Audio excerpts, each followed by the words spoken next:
قرآن میں آتا ہے یا ایھا الذین آمنوا اذا قمتم الی الصلاۃ فاغسلوا وجوہکم، اے ایمان والو جب نماز کے لیے کھڑے ہو جاؤ تو چہرے کو دھو اپنے۔ اب سوال پیدا ہو جب کھڑے ہی ہو گئے تو اب کیا دھوئیں گے؟ یہ تو کھڑے ہونے سے پہلے دھونا چاہیے تھا نا، نہیں آ رہا سمجھ میں میرا خیال ہے۔ تو یہاں مراد ہے جب تم کھڑے ہو جاؤ، جب کھڑے ہونے کا ارادہ کر رہو، تو ارادے کو حذف کر کے کھڑے ہونے سے تعبیر کر دیا۔ مراد کیا ہے؟ ارادہ۔ تو بعض دفعہ قرآن میں کوئی چیز کہی جا رہی ہوتی ہے لیکن مقصد اس چیز کا دعویٰ ہے۔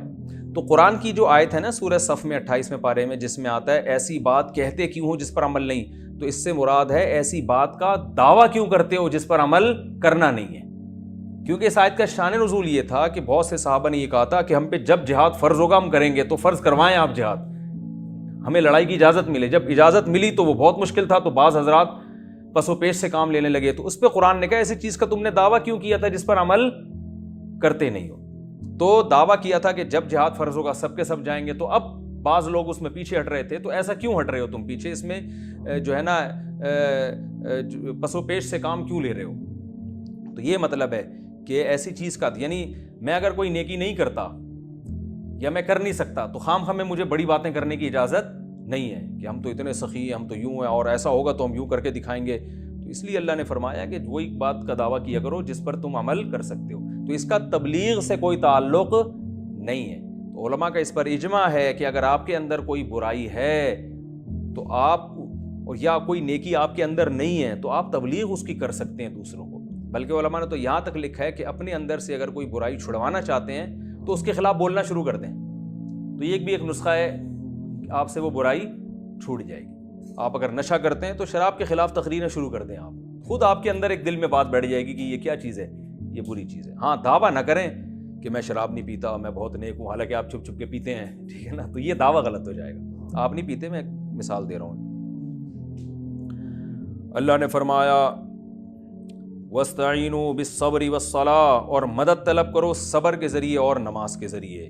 وَإِنَّهَا لَكَبِيرَةٌ إِلَّا عَلَى الْخَاشِعِينَ، صبر کا معنی ہے روکنا۔ میں اس کی پہلے بھی تشریح کر چکا ہوں، مجھے یاد نہیں پوری طریقے سے، میں دوبارہ کسی موقع پہ ڈیٹیل میں اس کو بیان کروں گا کہ صبر کا لغوی معنی کیا ہے؟ روکنا۔ مسبورہ اس مرغی کو کہا جاتا تھا جسے نشانہ باندھنے کے لیے، نشانہ سیکھنے کے لیے باندھ دیا جاتا تھا، روک دیا جاتا تھا اس کو۔ تو نبی نے منع کیا صلی اللہ علیہ وسلم نے کہ مرغیوں پہ اس طرح نشانے بازی مت سیکھو۔ تو اپنے آپ کو کیا کرنا؟ روکنا۔ تو یعنی انسان خواہشات کے پیچھے چلتا ہے، تو اللہ یہودیوں کو حکم دے رہے ہیں کہ خواہشات کی پیروی مت کرو، خواہشات کے خلاف چلنے میں جہاد کرو اور اپنے نفس کو روکو۔ تمہارا دل نہیں چاہتا ایمان لانے کا اور اپنی خواہشات کو قربان کرنے کا، کیونکہ جب اسلام لاؤ گے بہت سی چیزیں تم پہ حرام ہو جائیں گی جو کہ موسیٰ علیہ السلام بھی کر چکے لیکن تم مانتے نہیں ہو ان کو، تو بہت سی خواہشات تم سے چھوٹ جائیں گی۔ تو اس میں مدد کس سے طلب کرو؟ صبر کے، یعنی اپنے اندر یہ کوالٹی پیدا کرو۔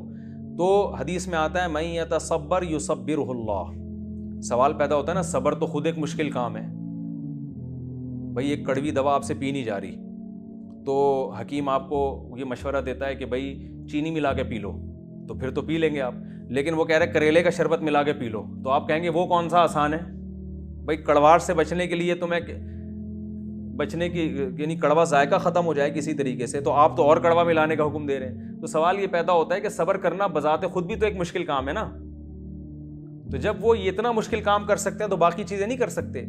تو یہاں قرآن بیان کر رہا ہے کہ صبر کے ذریعے تمہیں مدد ملے گی۔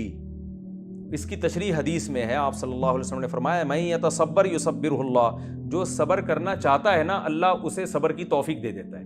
یعنی صبر ایک ایسی نیکی ہے جو دیکھنے میں مشکل لگتی ہے، لیکن اس نیکی میں اللہ کی مدد دوسری نیکیوں کی نسبت زیادہ ہوتی ہے۔ تو اب ہم یوں مثال دے سکتے ہیں، بھائی کڑوی دوا نہیں پی جا رہی تو ایک ایسا کڑوی چیز ملا کے پی لو کہ وہ ہے تو کڑوی لیکن وہ تمہیں اتنی کڑوی لگے گی نہیں جتنی یہ لگ رہی ہے سیم، لیکن اس کا ٹیسٹ کچھ اس طرح کا ہے، وہ تمہاری فطرت سے میچ کرتا ہے۔ تو یہ بھی کڑوی ہے، لیکن اللہ نے فرمایا یہ ایسی چیز ہے جو یہ مانگتا ہے نا اللہ سے اور کوشش کرتا ہے تو یہ والی نعمت اس کو مل جاتی ہے۔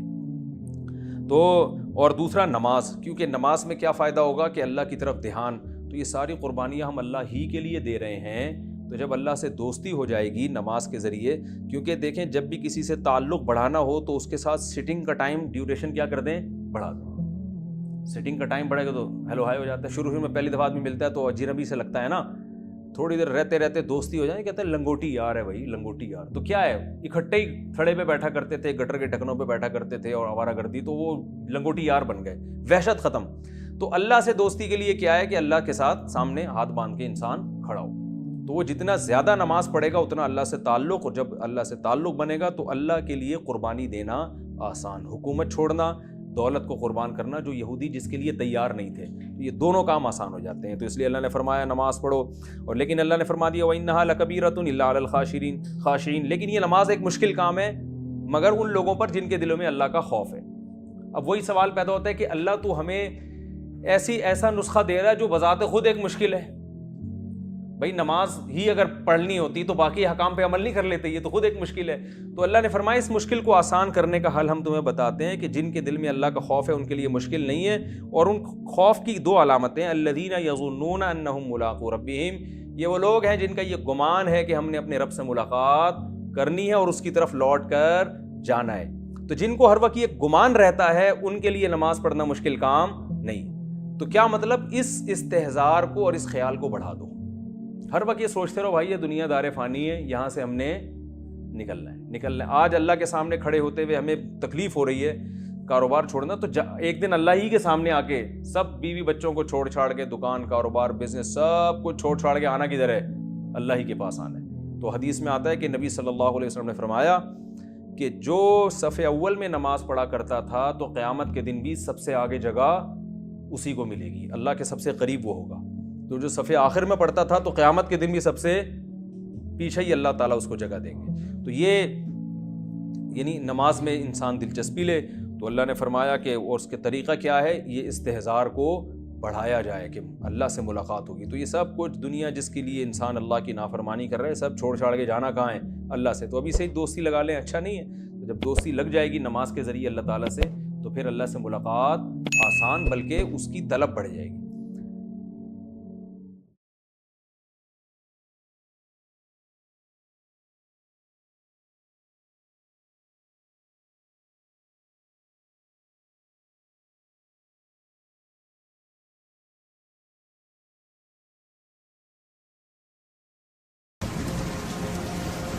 جودي سحائب فرحنا وسط الورى, مطر البشائر صافيا متجددا, واروي النفوس سعادة ومحبة كالفجر إن ضم السماء مغردا.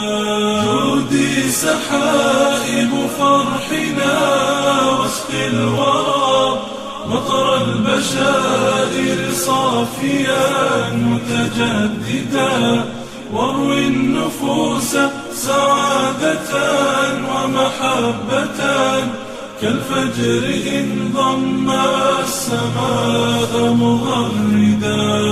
قولي لهم أني جنيت ثمارها تلك الليالي خاليا ومسهدا, ها قد أتيت وفي يدي وثيقتي متوشحا ثوب النجاح متوجا.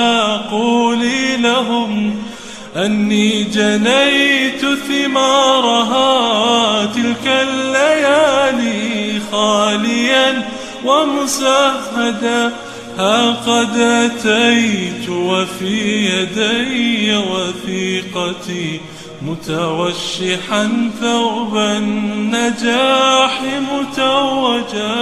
جودي سحائب فرحنا وسط الورى, مطر البشائر صافيا متجددا, واروي النفوس سعادة ومحبة كالفجر إن ضم السماء مغردا. جودي سحائب فرحنا وسط الورى, مطر البشائر صافيا متجددا, واروي النفوس سعادة ومحبة كالفجر إن ضم السماء مغردا. ولتبعثي فرحي لأمي وأبي ولإخوتي فيض الشعور مرددا. هذه شهادة فرحتي وبطيها حلم تتوج بهجة وتخرجا. ولتبعثي فرحي لأمي وأبي ولإخوتي فيض الشعور مرددا. هذه شهادة فرحتي وبطيها حلم تتوج بهجة وتخرجا. جودي سحائب فرحنا واسقي الورى مطر البشائر صافيا متجددا. واروي النفوس سعادة ومحبة كالفجر إن ضم السماء مغردا. جودي سحائب فرحنا واسقي الورى مطر البشائر صافيا متجددا. واروي النفوس سعادة ومحبة كالفجر إن ضم السماء مغردا.